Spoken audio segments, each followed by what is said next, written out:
அதே மாதிரி இப்போ உதயநிதி ஸ்டாலின் அவர்கள் வந்து நெப்போ கிட்டுன்னு ஆதவர்கள் சொல்லியிருக்காரு. ஆமாம், உண்மைதானே? அதில் ஏதாவது உங்களுக்கு மாற்று கருத்து இருக்கா?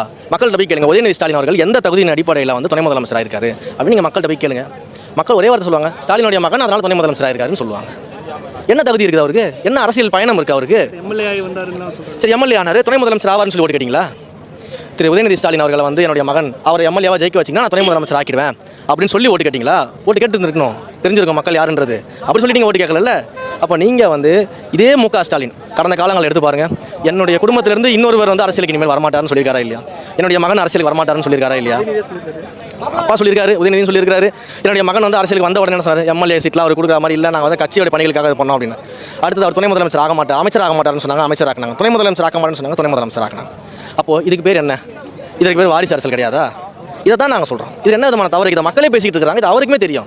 ஒரு துணை முதலமைச்சர் தமிழ்நாட்டில் இவ்வளோ பிரச்சனைகள் நடந்துகிட்டு இருக்குது, மக்கள் பாதிக்கப்பட்டு இருக்காங்க. பாதிக்கப்படும் போது நாய் கூட விளையாடி ஃபோட்டோ போட்டுட்டு இருப்பாரா? அப்போ அவர் வாரிசு அரசியல் பண்ணாமல் என்னது இது? வாரிசு அரசியலில் வந்தவங்களுக்கு எப்படிங்க மக்களோட வழி தெரியும்? நாய் கூட ஃபோட்டோ போட்டு தான் விளையாடிட்டு இருப்பாங்க. அவர் அப்படியே விளையாட சொல்லுங்கள். 2026 அப்புறம் இல்லை, ஆயுசு முழுக்க நாய் கூட விளையாடிட்டு இருக்கலாம், பிரச்சனை கிடையாது.